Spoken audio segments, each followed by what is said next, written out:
आत्मा की खोज, अनंत शक्ति, आनंद और शांति, ईश्वरीय भक्ति के लिए जुड़े रहें हमारे चैनल से। आपका अपना चैनल गुरु अशोक तिवारी, लाइक और सब्सक्राइब करना ना भूलें।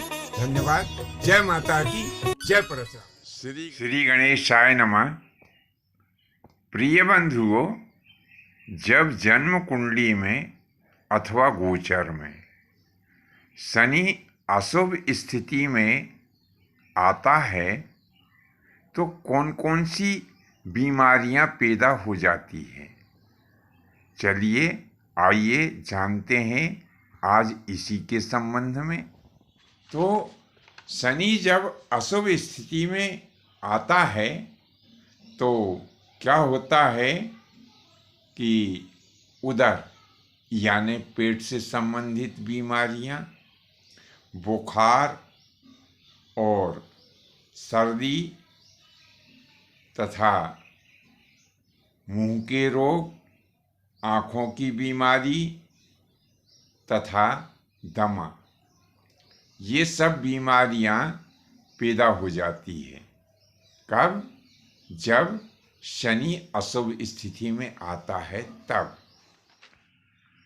तो जब भी हमारे शरीर में कोई बीमारी उत्पन्न हो तो सर्वप्रथम तो हमें डॉक्टर या वैद्य से दवाई लेना परम आवश्यक होता है।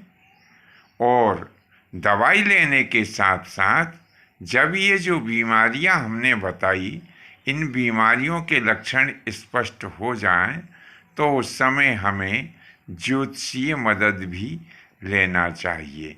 हम किसी योग्य ज्योतिषी के पास में जाएं और उनसे सलाह लें कि ये बीमारी हमें किस ग्रह के दुष्परिणाम स्वरूप आ गई है। जब ज्योतिषी महोदय यह बता दें कि यह शनि के कारण बीमारी आई है, तब हमें क्या करना चाहिए कि शनि की शांति के उपाय करना चाहिए।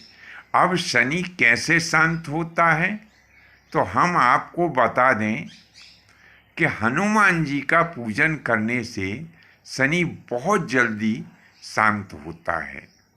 हो सके तो 5, 7 या 9 शनिवार हनुमान जी को चोला नारियल करवाएं और एक ब्रह्मचारी को भी इसी संख्या के हिसाब से भोजन भी करवाएं। सुंदरकांड का पाठ या तो स्वयं कर लें अथवा किसी दूसरे से करा लें। और शनि की प्रसन्नता के लिए उसका दान भी दें। अब शनि का दान कौन कौन सा होता है, वे वस्तुएं कौन कौन सी हैं जो शनि की प्रसन्नता के लिए दान में दी जाती हैं। तो काला तिल और उड़द तेल, काला कपड़ा, कुल्थी, काले फूल, काले रंग के जूते और तेल, इन सब चीज़ों का शनि की प्रसन्नता के लिए दान करना चाहिए। और यदि आपसे बन जाए तो शनि का 23,000 बार जाप होता है। या तो स्वयं कर सकें तो स्वयं कर लें, अन्यथा किसी दूसरे योग्य विद्वान से इस जाप को कराया जा सकता है। इसी प्रकार से जब राहु गोचर में या जन्म कुंडली में अशुभ स्थान पर आता है तो ये भी नई नई अलग अलग प्रकार की बीमारियां लेकर के आता है।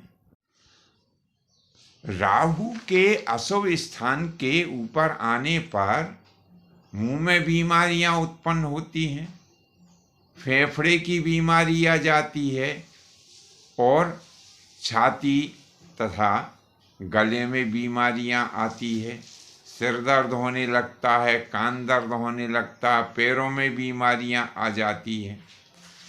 तो जब हम दवा लें, इलाज कराएं उसके साथ साथ राहु की शांति के लिए ज्योतिषीय मदद भी हमें लेना चाहिए।